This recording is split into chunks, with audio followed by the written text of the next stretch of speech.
Good afternoon, everybody. Welcome to today's webinar. My name's Alec McCutcheon from Unicom. We're delighted to be hosting the presentation today, which is on the theme of predictive experimenting and the real impact of TV ads. And our presenter today is computational physicist Gergely Kalmar. Gergely's worked for Wiener Research Center for Physics and previously Morgan Stanley before joining forces with Web Republic, Switzerland's biggest digital marketing agency. And Gergely is also going to be visiting the UK next month. He's presenting at our data analytics conference, exploring the business value of predictive and real-time analytics, which is in London on 2nd of December. So what I'll do, I'm going to hand over in a moment to Gergely, and there will be opportunity at the end of the presentation for questions. So if you'd like to think of questions and type them in at the end, and Gergely will do his best to get to as many as possible. So I hope you enjoyed today's presentation, and I shall hand over now to Gergely. Thank you very much. So hello and welcome. As said, I'm Gergely Kalmar, and I'm going to talk about predictive experimenting and the real impact of TV ads today. Thank you for joining, and I really hope you'll enjoy this little session. So, here are the topics I'll cover during this presentation. First, we'll start with a quick introduction, then we'll learn a bit about predictive experimenting and what does it exactly mean. And once you do know what it is, I'll talk about why should you actually use this approach and how can it help your business. Then we'll check out an exciting application of these ideas through a real-life case study. We will learn a bit about the impact of TV ads on human behavior, and basically that's it. After the presentation, we'll have a Q&A session, so don't forget to note down your questions while I talk.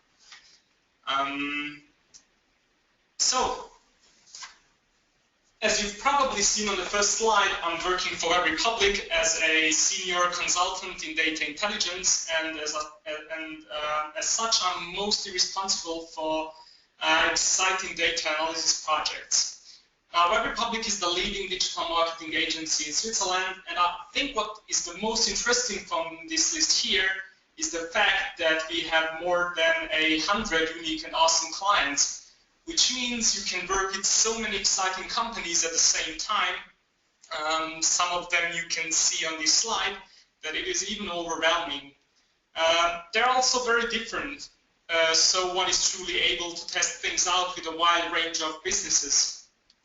Now imagine these companies have a direct connection to a whole lot of people, like McDonald's itself is present in more than 100 countries across the globe, and this is just one client.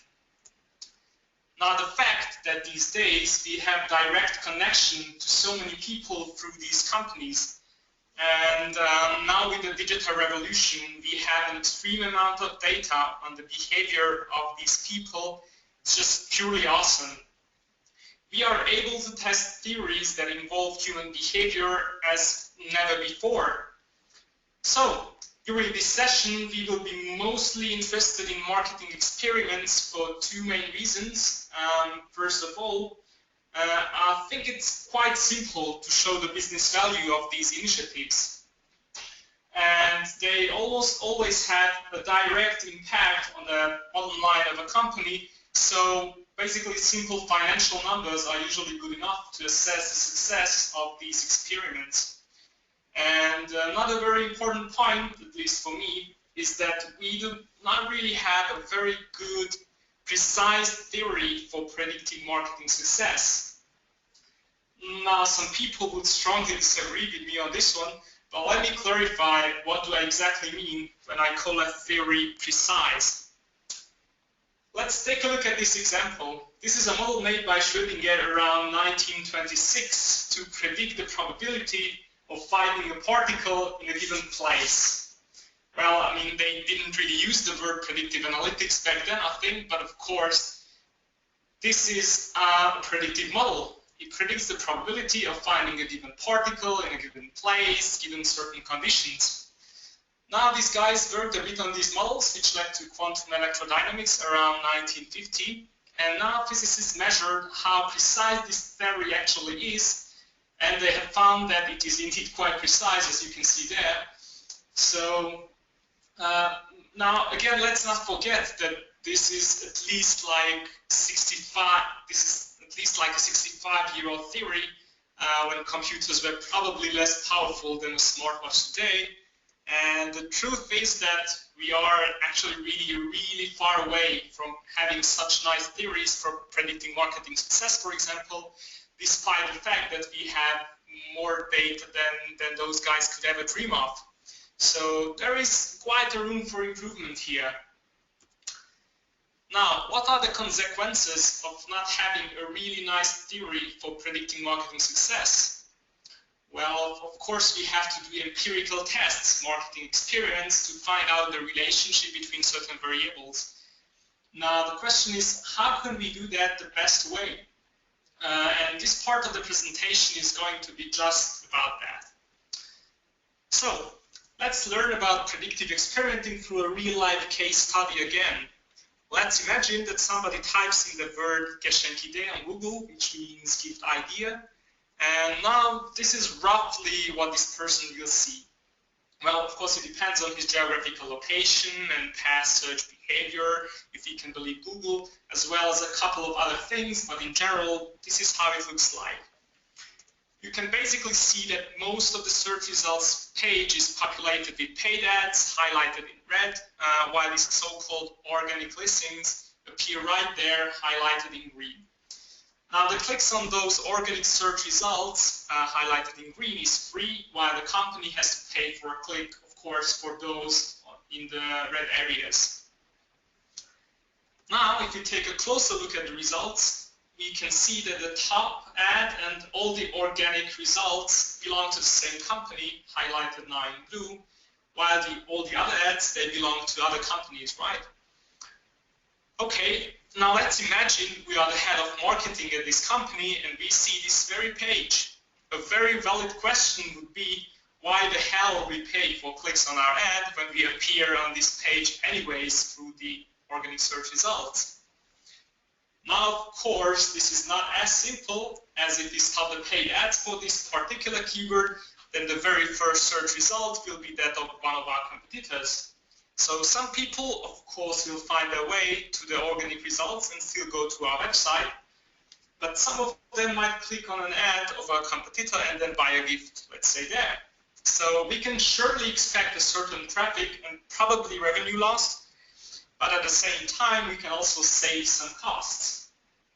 Now, if we would have a really nice theory for calculating these, that would be awesome.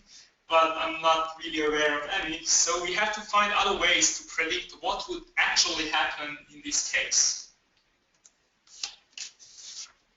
Now, before we go on, let's talk a little bit about what we have just seen.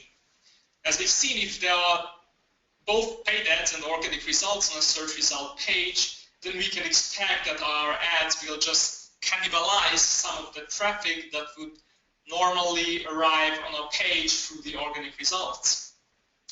Now, this can be easily described by the so-called cannibalization factor, as you can see there, which tells basically the ratio of people who would go to the website anyways, even when there is no advertising for let's say, a given keyword. Now, obviously, the cannibalization factor can be very different for different keywords, but if we know the cannibalization factor, we are able to calculate the profitability of a given keyword and then have a better understanding on the real impact that these ads actually have. So, how can we find out the cannibalization factor for, let's say, this particular keyword? Well, we can, for example, run an experiment like for example, the one on this slide. Basically, we just stop the paid ads for a given amount of time and then check what happens. Right. Now, there are also a couple of problems with such experiments, which are, on the other hand, quite common in digital marketing. One of the main problems with this particular experiment is that it is not at all repeatable. We are almost never able to eliminate the external factors that have an indeed strong impact on our traffic, like seasonality or the fact that websites change all the time. So we already break the very basics of scientific experimenting. Of course, this is also one of the reasons why we don't really have nice models here. It is just simply impossible to run isolated and controlled experiments on a human crowd. Actually, this is not a super huge problem, but we have to take this into consideration when we evaluate the results of our experiment, right? So, there are at least 2 core questions that we must answer now. First of all, how do we plan to evaluate the results of the experiment, and also how long this experiment should actually run? These are all very important questions in order to be able to find out what would actually happen if.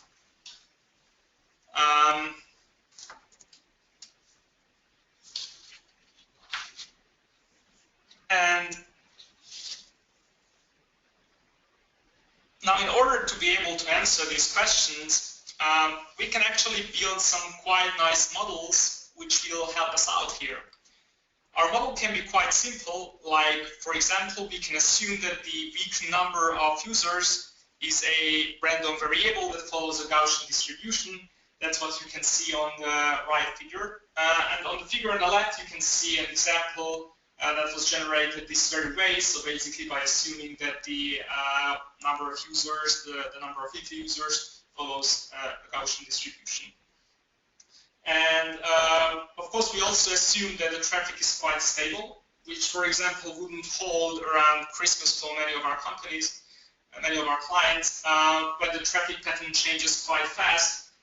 But well, in this case, it was quite okay. But of course, as I said, you can, and actually, you should always test how good your assumptions are. Now, how can we actually evaluate our experiments? Well, as said, in this particular case, we can just start the paid ads and then measure the uplift in organic traffic for this particular keyword. And then based on this, we can quite simply calculate the cannibalization factor, right? And actually, now that we have a quite nice predictive model in the background, we can even have some assumptions, or we can even estimate the confidence interval for this particular metric. And now comes the trick. Actually, as we have built a very simple predictive model, we can also use it to predict the probability of seeing a significant uplift here. We can run, for example, simulations where we run the experiment a couple of thousand times, where we just use the assumption that the weekly number of sessions follows a Gaussian distribution, and then check out how many times we actually see a significant change in website traffic for a given cannibalization factor. And this way, we can actually arrive at something which looks like the figure on this particular slide. Of course, now that you have a statistical model, as I said, you can also calculate the confidence intervals, so you'll also know exactly how strong your findings are. Now, in this particular case, we can see that if we run the experiment for 1 week, it's probably not going to end up that well. While running it for like 3 weeks is not much better than the 2-week length, while the probability that the seasonality impacts our experiment is higher if our experiment is longer, of course. So all in all, based on this particular figure, we can decide that running the experiment for 2 weeks is probably the most optimal choice. So what is exactly predictive experimenting? Based on this case study, we can have now an idea what it is really about now. And I think it's mostly about using predictive models during the planning and also during the evaluation phase of our marketing or business experiments in order to improve the reliability of these experiments or the results of these experiments. And I think it is very important that we use predictive models, as these experiments are otherwise quite unrepeatable. I mean, we cannot really go back in time and change a parameter if we are not happy with the results, right? So then, why should you actually use predictive experimenting? Well, first of all, it certainly has some negatives. First and foremost, this methodology might be a bit difficult to explain to some of the interested, especially if they are not really technical or quantitative people, like usually senior management, for example. And you also need quite some skills to be able to build and maintain, and also, of course, to apply these predictive models. So in the end, it can be quite resource heavy, which means, well, it's usually quite expensive to run experiments like this. However, there are also a couple of good things about it. First, you can certainly increase the success rate of your experiments. This means that you'll have to waste basically less resources on unsuccessful experiments, which were unsuccessful mainly just because you did not really choose the parameters of your experiments properly. And also, of course, if you use predictive models during the evaluation phase of non-repeatable experiments, you are doing it right, and your results are going to be much more reliable and more believable by the audience you are preparing your results for. So I think these are the most important points about predictive experimenting, I think. And now that we know a little bit about predictive experimenting, we can see an actual case study, which I think is a very interesting case study where we apply this very methodology and arrived at some quite nice results. So, this particular case is about a well-known Swiss furniture store which was promoting the relaunch of its new web shop with TV ads some time ago. And the question of the marketing managers was quite simple, and they just wanted to know what was the impact of these TV spots on the actual performance of the shop. Well, everyone who works in marketing knows that this is a tricky question. It seems quite simple, but when you are trying to answer it, then bad things happen. First of all, TV is a channel which is usually used for branding purposes, for raising awareness around a given product or topic. Now, measuring this increase in overall awareness of a target audience that you cannot quite measure directly is tough. Well, I mean, some even say that if you cannot measure, then it doesn't exist, but I personally don't necessarily agree with these people. I just think it just shows that we really need better models for describing human behavior. Now, fortunately, this very case was a bit simpler because these ads were indeed very focused on the online shop, for which we are able to measure the actual awareness quite perfectly. I mean, after all, the traffic on a given website is quite a good measure of the overall interest towards that particular website, right? Now, let's take a quick look at the data first. So we knew that the ads were running about the same time every second evening after the evening news, I think. So can it be that these TV ads had an impact on the traffic of this online shop? Well, and from the cross-correlation function, which you can see on this slide, it clearly looks like that they might indeed have had an impact, like a shorter, immediate, and a longer mid-term impact, and mostly on the evening traffic. So what can we do now? Of course, we can build a simple predictive model which is able to tell the typical number of users in any given minute, and then we compare the traffic on those days where the ads were running to the traffic on regular days where the ads weren't running, and we do that on a minute level. And the model that we used here was again quite similar to the previously mentioned Gaussian model, and now we use it again for assessing the deviation from normal behavior, which means the behavior when there are no TV ads running. And now, as we can see it on this very figure, this approach shows us right away that these TV spots indeed had a very measurable, immediate impact on the traffic.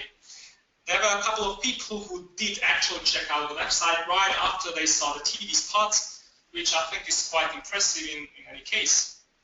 In fact, the immediate performance boost was around 50%, even though it lasted, only for a couple of minutes. But actually, wait, we can actually even do even more. So, for example, we can build a separate model for mobile traffic and a separate one for desktop traffic. Then we will even see what device did these people actually use. So on this particular slide, you can see that when we apply the model for mobile traffic, we again see the peak after the TV spots. However, when we use the same model for checking out the desktop traffic, there is no peak whatsoever.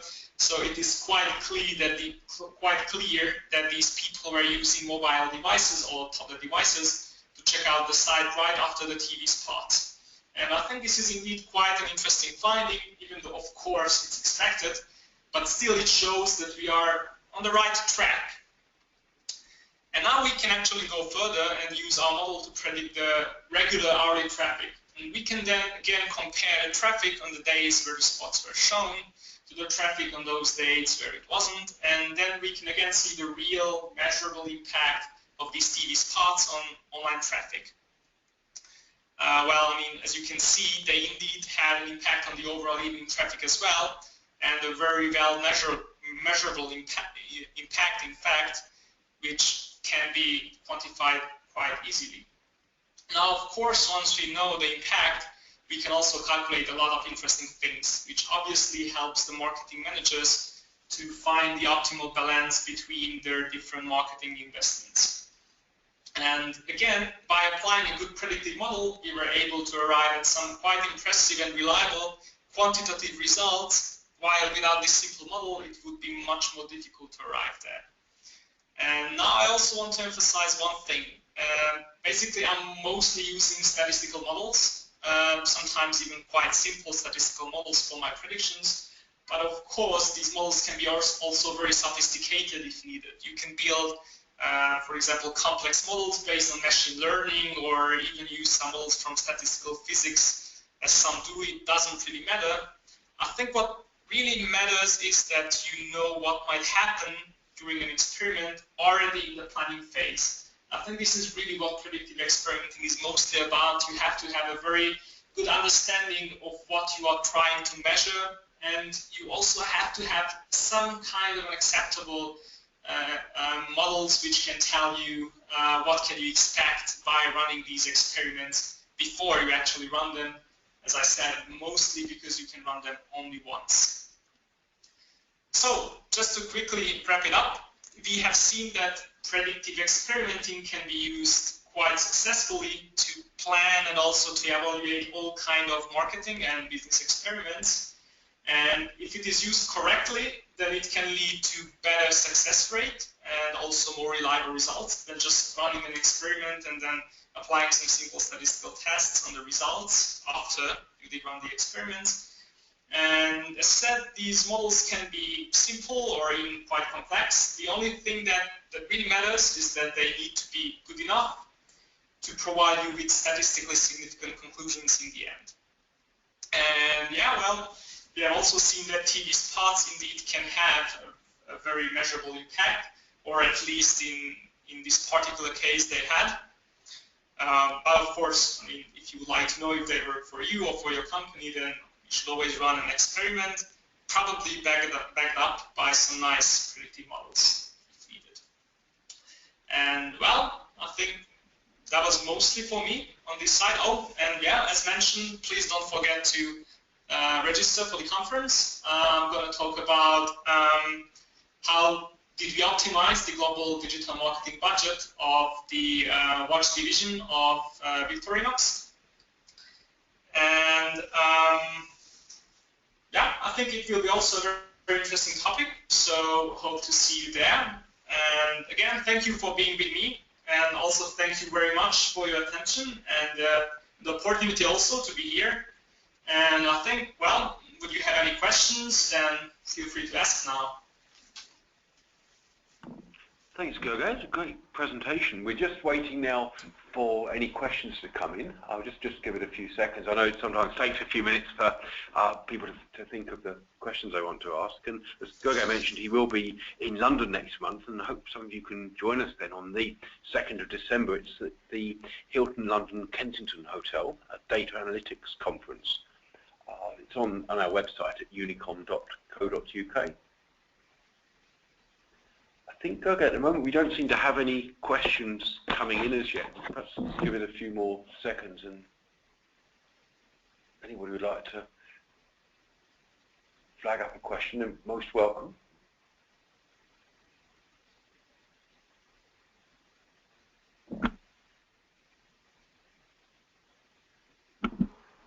Okay, well, it seems we don't actually have any questions, so really all that remains to say is thank you very much, Gergely, for great presentation today, and also to advise that we will be making a recording available, so if you'd like to share this with your colleagues, it will be available afterwards. So, Gergely, thank you very much indeed.